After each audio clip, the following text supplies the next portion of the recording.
kelulusan SMA kelas 12 tahun 2024. Kepada Bapak dipersilahkan. Terima kasih Bu Aan. Assalamualaikum warahmatullahi wabarakatuh. Waalaikumsalam warahmatullahi wabarakatuh. Bapak dan Ibu rekan-rekan pengawas, kemudian Bapak dan Ibu Wakasek Kurikulum, alhamdulillah hari ini kita bisa ketemu walaupun secara maya. Ini sebetulnya atas permintaan Bu Haji Aan ya. Katanya teman-teman banyak yang membicarakan nih bagaimana persiapan kelulusan kita mau seperti apa itu ya. Nah kebetulan juga waktu kemarin ngobrol-ngobrol dengan Bu Dian, Bu Yuni dan semacamnya, kalau kebetulan dengan sekolah penggerak mungkin kita sudah sedikit ngobrol-ngobrol, tapi pada umumnya kita juga belum banyak ngobrol dengan teman-teman Wakasek keseluruhan ya. Nanti izinkan mungkin saya menyampaikannya nanti dibagi menjadi 3 hal. Yang pertama tentang penetapan kelulusan ya, seperti apa sih atau kapan di tahun 2024 ini. Kemudian yang kedua mungkin saya akan menyampaikan penulisan nilai ijazah untuk kurikulum Merdeka itu seperti apa. Kemudian berikutnya baru tentang penulisan nilai ijazah untuk kurikulum 2013, karena di situ sebetulnya ada beberapa perbedaan tentang penulisan ijazah di kurikulum 2013 dan kurikulum Merdeka. Nah, Bapak dan Ibu, di grup WA saya sudah share, sudah saya bagi tentang beberapa aturan, yaitu aturan penulisan ijazah, kemudian juga tentang Permendikbud nomor 21 tentang standar penilaian. Kemudian juga saya sudah membagi di situ panduan penilaian baik untuk kurikulum Merdeka, panduan pembelajaran dan asesmen baik untuk kurikulum Merdeka maupun untuk kurikulum 2013. Di situ ada 2 file ya untuk panduan itu. Yang pertama panduan untuk kurikulum Merdeka, yang kedua panduan untuk kurikulum 2013 ya.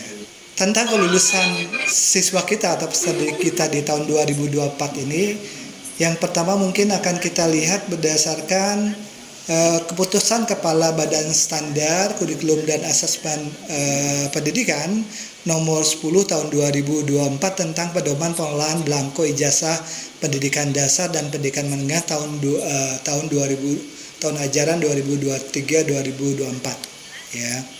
Di aturan tersebut dinyatakan bahwa penetapan kelulusan peserta didik kita itu ditetapkan oleh sekolah atau oleh satuan pendidikan dengan mengacu pada ketentuan peraturan perundang-undangan yang berlaku gitu kan. Nah, kaitan itu maka di situ gitu kan di pedoman ini disebutkan gitu kan bahwa untuk kelulusan SD itu SDLB program paket A gitu kan, itu ditetapkan kelulusannya tanggal 10 Juni tahun 2024. Untuk jenjang SMP, SMPLB paket B itu ditetapkannya tanggal 10 Juni 2024. Nah, kemudian untuk kita SMA, termasuk mungkin SMA LB dan SMK dan program paket C, itu penetapan kelulusannya berdasarkan aturan ini gitu kan, itu ditetapkan tanggal 6 Mei 2024. Jadi Bapak dan Ibu tanggal 6 Mei itu sudah kelulusan siswa ya. Jadi kalau kita menghitung sekarang tanggal 27 Maret, kemudian nanti sekitar tanggal 10 atau 12 April itu sudah Ramadan, kemudian nanti ada libur, masuk lagi tanggal 22 April, sisa waktu ke tanggal 6 Mei tinggal 1 mingguan ya. Nah artinya waktu kita cukup mepet Bapak dan Ibu berkenaan dengan kelulusan siswa di tanggal 6 Mei itu. Berarti Bapak dan Ibu sudah harus merancang nih setelah pertemuan ini atau mungkin sudah dilakukan sebelumnya, menyikapi kelulusan siswa kita ini tanggal 6 Mei itu ya. Apa yang mau dilakukan itu kan. Nah, penentuan tanggal kelulusan ini juga berlaku gitu kan bagi sekolah kita di luar negeri maupun bagi sekolah penyelenggara kerjasama, Bapak dan Ibu ya. Nah, kemudian Bapak dan Ibu, kelulusan siswa kita nanti tanggal 6 Mei tersebut itu gitu kan dituangkan yang pertama dalam bentuk surat keterangan lulus.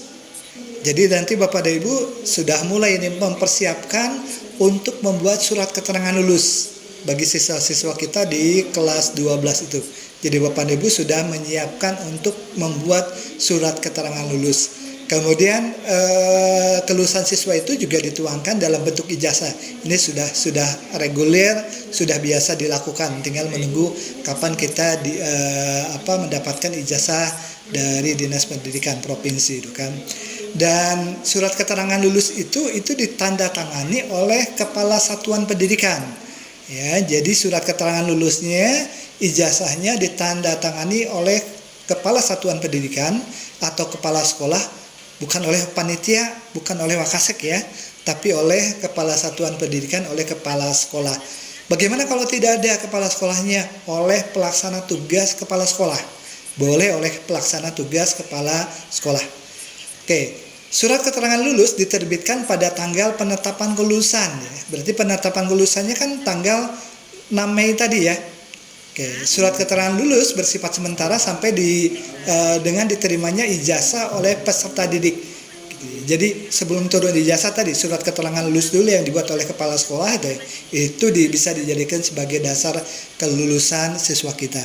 Kemudian surat keterangan lulus tadi memuat identitas peserta didik dan rata-rata nilai.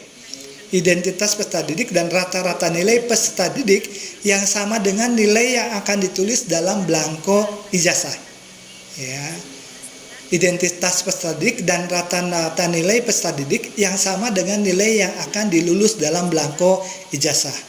Pertanyaan kemudian biasanya yang muncul di antara kita, kalau kelulusannya di situ tanggal 6 Mei gitu kan, kapan nih titik mangsa rapotnya? Kapan titik mangsa rapotnya? Kalau sebelumnya biasanya kan kita menyepakati kalau tanggal kelulusan itu tanggal 6 Mei, maka titik mangsa rapot biasanya titik mangsa waktu sekolah mengadakan rapat kelulusan ya. Karena kan rapot kelas 6 juga sudah ada, harus diisi ya, harus diisi dan di situ ada titik mangsanya. Biasanya gitu kan, titik mangsa yang dibuat oleh sekolah yang ada di rapot semester ke-6 itu, di kelas 12 semester 6 itu biasanya titik mangsa waktu dilaksanakan rapat kelulusan tuh ya, karena itu menjadikan dasar juga untuk penetapan nilai rapot kelas semester 6 itu menjadi dasar juga, menjadi perhitungan juga untuk kelulusan siswa kita gitu ya. Nah berikutnya, satuan pendidikan penyelenggara satuan pendidikan yang diselenggarakan oleh masyarakat atau teman-teman yang di SMA swasta atau di sekolah swasta ini tidak diperkenankan untuk menahan surat keterangan lulus ya. Jadi kalau sudah tanggal 6 Mei harus sampai tuh peserta didiknya atau siswanya lulus atau tidak.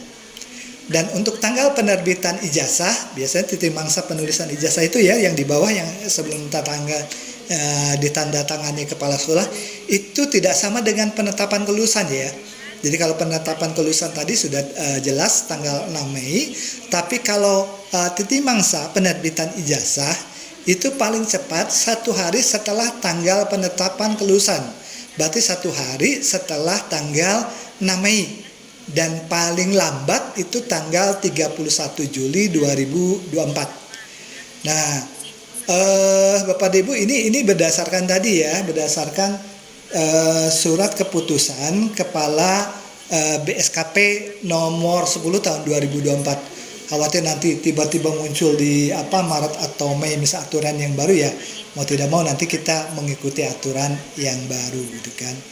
Nah, Bapak dan Ibu mungkin itu bahan kita untuk diskusi tentang penetapan kelulusan.